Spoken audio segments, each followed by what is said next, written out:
On est bien fiers de vous proposer aujourd'hui le livre Manger et bouger au féminin, un livre 100% conçu pour les femmes. On avait envie de partager avec vous quelques-unes de nos astuces préférées qui se retrouvent réparties parmi les 6 grands thèmes qu'on couvre dans le livre. Ce sont des thèmes qui préoccupent les femmes en général.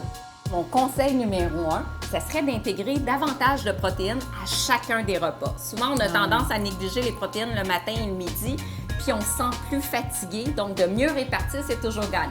Moi, le premier conseil que j'aurais à vous donner, c'est d'abord de chercher à cibler la bonne activité physique. Qu'est-ce qui vous plaît, vous?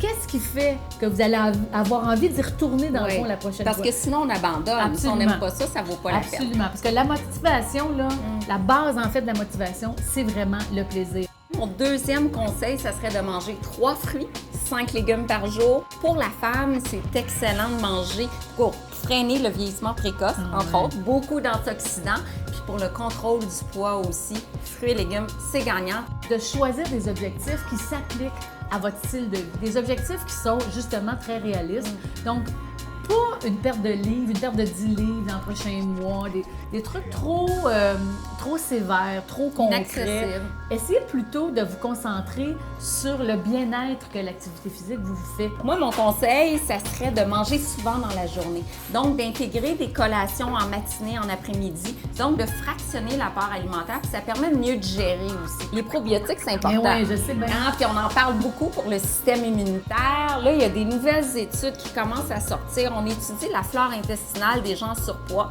versus les gens minces. Puis on se rend compte que les gens en surpoids, au niveau du microbiote, là, les bactéries dans l'intestin, il y en a moins, sont moins diversifiées. Puis on commence à faire des programmes d'intervention avec des probiotiques.